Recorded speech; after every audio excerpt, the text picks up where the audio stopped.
Jérémie, chapitre 21.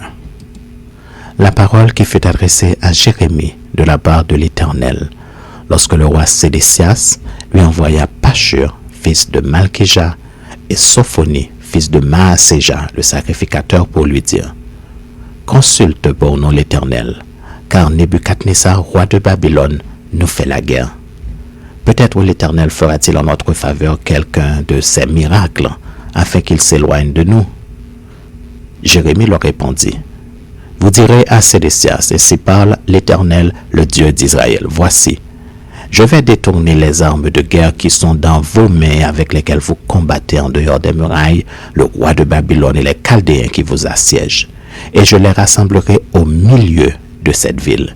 Puis je combattrai contre vous, la main étendue et le bras fort, avec colère, avec fureur, avec une grande irritation. Je frapperai les habitants de cette ville, les hommes et les bêtes. Ils mourront d'une peste affreuse. Après cela, dit l'Éternel, je livrerai Sédécias, roi de Juda, ses serviteurs, le peuple, et ceux qui dans cette ville échapperont à la peste, à l'épée et à la famine.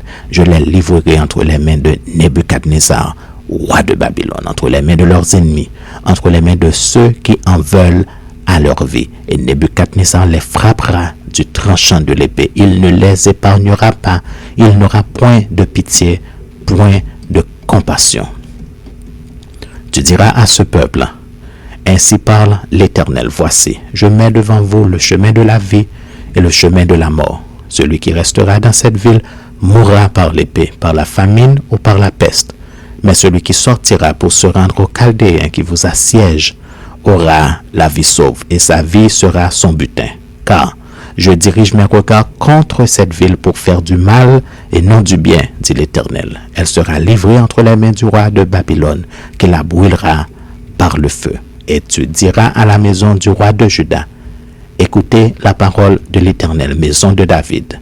Ainsi parle l'Éternel: Rendez la justice dès le matin, et délivrez l'opprimé des mains de l'oppresseur, de peur que ma colère n'éclate comme un feu et ne s'enflamme sans qu'on puisse l'éteindre à cause de la méchanceté de vos actions. Voici, j'en veux à toi, ville assise dans la vallée, sur le rocher de la plaine, dit l'Éternel, à vous qui dites: Qui descendra contre nous? Qui entrera dans nos demeures? Je vous châtierai selon le fruit de vos œuvres, dit l'Éternel. Je mettrai le feu à votre forêt, et il en dévorera tous les alentours.